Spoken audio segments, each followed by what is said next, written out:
ഇസ്രായേലും ഇറാനും തമ്മിൽ ഇപ്പോൾ നടക്കുന്ന യുദ്ധത്തിന്റെ ആത്യന്തിക ലക്ഷ്യം ഭീകരതയെ അളവറ്റ് പ്രോത്സാഹിപ്പിക്കുന്ന ഇറാനിൽ ഖമേനി ഭരണകൂടം സമാഹരിച്ചു വച്ചിരിക്കുന്ന ആണവായുധ ശേഖരങ്ങളെ തച്ചുടയ്ക്കുക എന്നതാണ് എന്ന് നെതന്യാഹുവും ട്രംപും ആവർത്തിച്ച് വ്യക്തമാക്കിയിട്ടുണ്ട്. എങ്കിലും അടുത്തപടിയായി സംഭവിക്കാൻ പോകുന്നത് ആത്മീയതയുടെ കരിമ്പടം പുതച്ചുകൊണ്ട് ഇറാനെ ഇസ്ലാമിക ഭീകരതയുടെ ഈറ്റില്ലമാക്കി മാറ്റിയ ആയത്തുള്ള അലി ഖമേനി എന്ന ഭീകര പങ്കില ജീവിതത്തിൻ്റെ അവസാനമായിരിക്കുമെന്നും അങ്ങനെ വന്നാൽ നെതന്യാഹു ആവർത്തിച്ച് പറയുന്നത് പോലെയും ഇറാനിലെ ഭൂരിപക്ഷം ജനങ്ങളും ആഗ്രഹിക്കുന്നത് പോലെയും ജനാധിപത്യ ഭരണത്തിലേക്കും പഴയ പേർഷ്യൻ സംസ്കാരത്തിലേക്കും ഇറാൻ മടങ്ങി വരുമെന്നുമുള്ള കാര്യം ഏറെക്കുറെ ഉറപ്പായിരിക്കുകയാണ്. ഇപ്പോൾ 4 പതിറ്റാണ്ടുകൾക്കപ്പുറത്ത് പേർഷ്യൻ ജനതയെ പരിഷ്കാരോന്മുഖമായ ജീവിതത്തിലേക്ക് നയിച്ചുകൊണ്ടിരുന്ന പല്ലവി ഷാ ഭരണകൂടത്തെ ഇസ്ലാമിക വിപ്ലവമുണ്ടാക്കി അട്ടിമറിച്ചാണ് ലോകത്തെ ഏക ഷിയ ഭരണകൂടമായ ഖൊമേനിമാർ അധികാരത്തിലേക്ക് എത്തിയത്.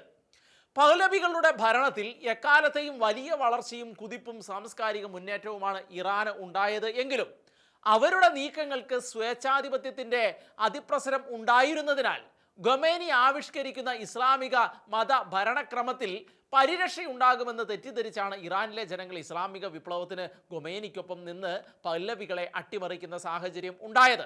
എന്നാൽ തീവ്രവാദത്തിന് വിടുപണി ചെയ്യുന്ന അതിക്രൂരമായ ഭീകര ഭരണ സംവിധാനത്തിനായിരുന്നു തങ്ങൾ പിന്തുണ പ്രഖ്യാപിച്ചത് എന്ന് ഇറാനിലെ ജനങ്ങൾക്ക് ബോധ്യം ഉണ്ടായപ്പോഴേക്കും അവരിൽ പലരും ക്രൂരമായി വധിക്കപ്പെട്ട് കഴിയുന്ന സാഹചര്യം ഉണ്ടായിരുന്നു. എന്നാൽ ഇപ്പോഴത്തെ ഈ യുദ്ധത്തെ തുടർന്ന് അവർക്ക് പ്രതീക്ഷയുടെ വെളിച്ചമായി ഇസ്രായേലും അമേരിക്കയും മുന്നോട്ട് വെച്ചിരിക്കുന്ന നയങ്ങൾക്ക് അനുസൃതമായി ഒരു പുത്തൻ തലത്തിലേക്ക് ഇറാനെ നയിക്കുവാൻ ഒടുവിലത്തെ പഹ്ലവിയുടെ മകനായ Iran crown Prince Reza Pahlavi ഇപ്പോൾ രംഗത്ത് വന്നിരിക്കുകയാണ് എന്നുള്ള റിപ്പോർട്ടുകളാണ് പുറത്തു വരുന്നത്.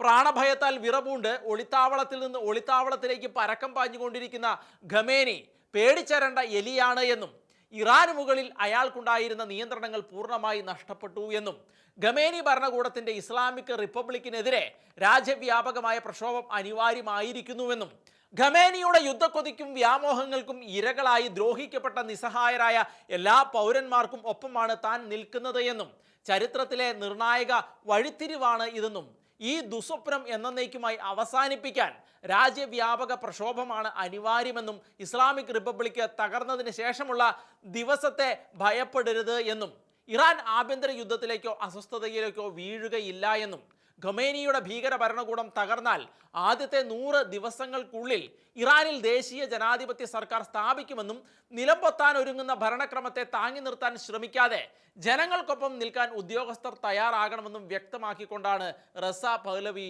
ഇപ്പോൾ രംഗത്ത് എത്തിയിരിക്കുന്നത് എന്നുള്ള റിപ്പോർട്ടുകളാണ് പുറത്തുവരുന്നത്. 1925 ഗജർ രാജവംശത്തെ അട്ടിമറിച്ചാണ് മുൻ സൈനിക ഉദ്യോഗസ്ഥനായ റസ ഷാ പല്ലവി അധികാരത്തിൽ വന്നത്. റോഡുകൾ, സ്കൂളുകൾ, കേന്ദ്രീകൃത സൈന്യം എന്നിവ നിർമ്മിക്കുന്നത് ഉൾപ്പെടെ വ്യാപകമായ ആധുനികവൽക്കരണ ശ്രമങ്ങൾക്ക് റസ ഷാ തുടക്കമിടുകയുണ്ടായി. എന്നാൽ അദ്ദേഹത്തിൻ്റെ സ്വേച്ഛാധിപത്യ നിലപാടുകളും ന്യാസികളുമായുള്ള സഖ്യവും നിമിത്തം അവർ ജനങ്ങളിൽ നിന്ന് അകന്നു പോവുകയായിരുന്നു.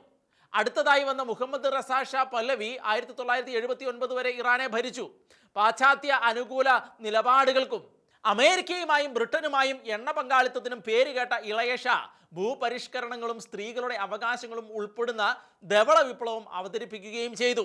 ഇതെല്ലാം പാശ്ചാത്യ രാജ്യങ്ങളിൽ അദ്ദേഹത്തിൻ്റെ സ്വീകാര്യത വർദ്ധിപ്പിച്ചുവെങ്കിലും ആക്രമണാത്മക പാശ്ചാത്യവൽക്കരണമായും ഇസ്ലാമിക പരമ്പരാഗത മൂല്യങ്ങൾക്കുള്ള ഭീഷണി എന്നുമൊക്കെ പറഞ്ഞ് ഖൊമേനിയുടെ കയ്യാളുകൾ ശക്തമായ പ്രചാരണം അഴിച്ചുവിട്ടുകൊണ്ടാണ് അട്ടിമറിക്ക് കളമൊരുങ്ങുന്ന സാഹചര്യം ഉണ്ടായത് 1979. ഏതായാലും ഇപ്പോൾ ഇറാൻ തിരിച്ചുവരവിൻ്റെ പാതയിലാണെന്ന് പല്ലവികളും നാടുകടത്തപ്പെട്ട ഇറാനികളും നാട്ടിലുള്ള ഇറാനികളും വിശ്വസിക്കുന്നു. ഇപ്പോൾ US താമസിക്കുന്ന റസ പല്ലവിയുടെ നേതൃത്വത്തിൽ അതിനുള്ള സാധ്യതകൾ ഉറപ്പിച്ചുകൊണ്ട് സമാധാനപരമായ ഭരണമാറ്റത്തിന് അന്താരാഷ്ട്ര പിന്തുണ അദ്ദേഹം തേടിയിട്ടുണ്ട്.